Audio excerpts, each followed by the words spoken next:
Vamos então nós falamos da igreja, então como era a igreja dos cristãos primitivos, lá do primeiro, segundo, terceiro século. E agora nós vamos falar de aspectos, pode passar, aspectos aí de vida cristã, não vamos falar de tudo, né? Mas nós vamos falar do casamento, por exemplo, que eu acho que é interessante. A visão deles era de plena crença em Hebreus 13, 4. O que diz em Hebreus 13, 4? Digno de honra entre todos seja o matrimônio, bem como o leito sem mácula, porque Deus julgará os impuros e adúlteros. Então eles tinham plena crença nisso aí, para eles era digno de honra o matrimônio. É claro que alguns, seguindo os conselhos de Paulo lá em 1 Coríntios, qual é o capítulo? Conselho para não se casar. 1 Coríntios 7, exatamente. Então o conselho de Paulo, alguns seguiam, porque realmente era sofrimento em cima de sofrimento. Vocês já devem ter visto filmes em que o indivíduo não tem nenhum medo de morrer, mas se o bandidão lá pegar alguém da família dele, muda tudo, certo? E ele muda da água para o vinho. Então, evidentemente que naquelas condições de perseguição, muitos optaram realmente por não se casar, para não empilhar sofrimento sobre sofrimento.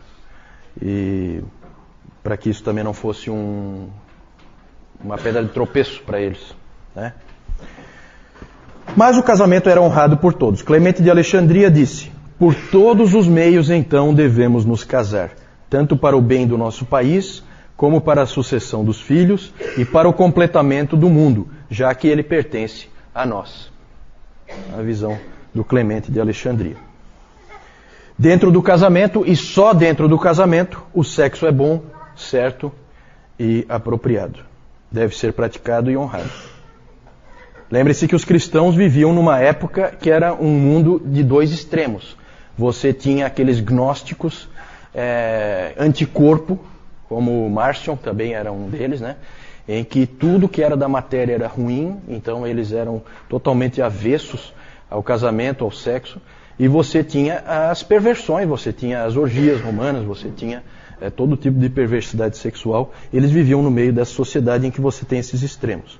Eles tinham a posição bíblica. O Clemente de Alexandria colocou assim: a atividade sexual deve estar limitada ao casamento e deve ser exercida como um esforço reverente e cheio de propósito. Que jeito de colocar, né? É uma coisa meio estranha. Mas é a maneira como eles colocaram. Mais tarde, com o fortalecimento do ascetismo e do monasticismo, o que é ascetismo? É viver uma vida de privações. O que é o monasticismo? É você ser um monge, é você se isolar da sociedade. Né? Claro, isso a grosso modo, né? Só para explicar para quem de repente não conhece essas palavras. Com o fortalecimento desse pensamento, o pensamento do ascético e do celibato e do monasticismo, o celibato começou a ganhar força. O que é o celibato? Vocês aqui sabem? O que é um indivíduo celibatário? É um indivíduo que escolheu não se casar. Ele não se casa.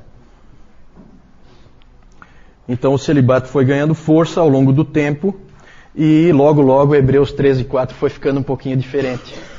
Em vez de ser digno de todos seja o matrimônio, digno de honra entre todos seja o matrimônio, bem como leito sem mácula, começou a ficar digno de honra entre todos seja o matrimônio, mas o celibato ainda mais. E depois de mais um tempo, já mudou de vez, né? Digno de honra entre todos seja o celibato e o matrimônio seja tolerado.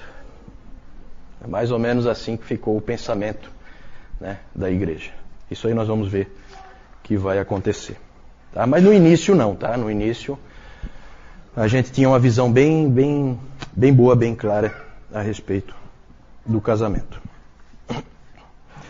Vamos falar próximo aí da sociedade. Eles tinham já essa tensão. O grande problema da vida do cristão em sociedade é a tensão dele com o mundo. Continua sendo um problema para nós também, pelo menos deveria ser, para muita gente já não é mais, né? Essa tensão entre o mundo, nós estamos no mundo, mas nós não somos do mundo. Essa tensão nós fomos colocados nela pelo nosso Senhor, não é?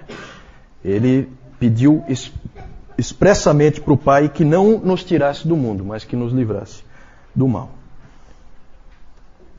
Então a gente vive essa tensão. O Diogneto, ele diz o seguinte: nós pertencemos a este mundo, nós somos cidadãos deste mundo. Nós fazemos, dentro dos limites da nossa fé, todas as coisas que as outras pessoas fazem. E ao mesmo tempo, nós somos estrangeiros. Então é difícil, sempre isso aí traz dificuldades, traz problemas. Um aspecto interessante a respeito dos cristãos na sociedade é que eles eram pró-vida. E tem assim uns fatos bem interessantes que os cristãos, eles começaram a ser conhecidos por serem as pessoas que ajuntavam as crianças que eram jogadas fora.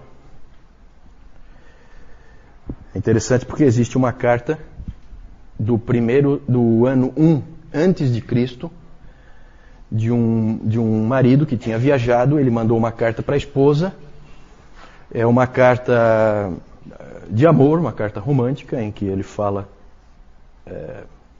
palavras românticas para a esposa. E essa esposa dele estava grávida.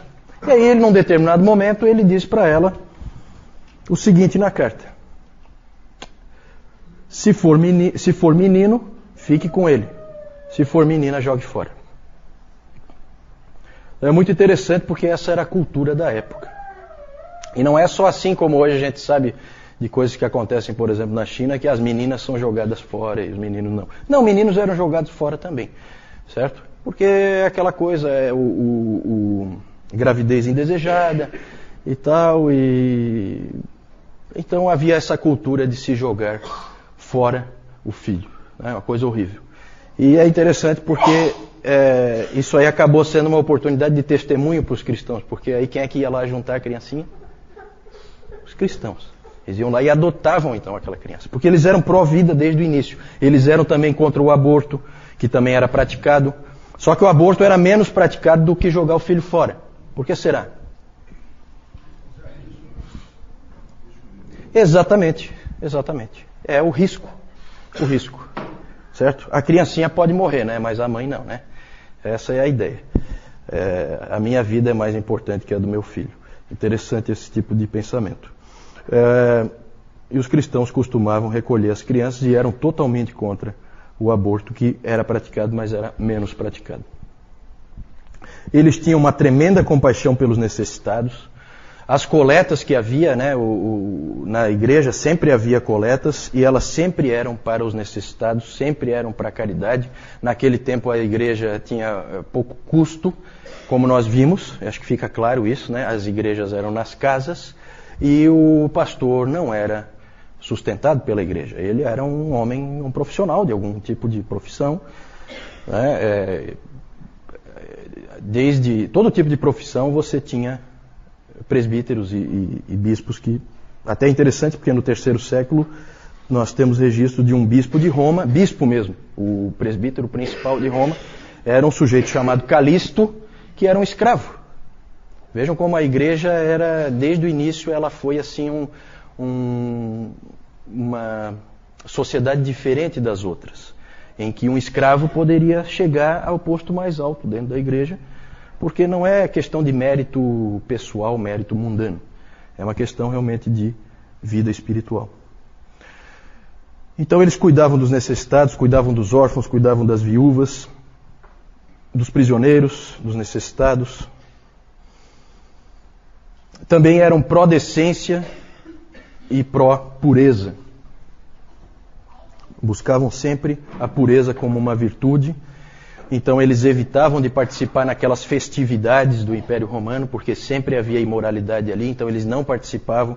Vocês viram que eles eram inclusive acusados de serem antissociais, de serem não patrióticos por causa disso. Nós falamos disso domingo passado. Mas nós podemos resumir dizendo que os cristãos eram radicalmente pró-generosidade e pró-pureza. Pode seguir?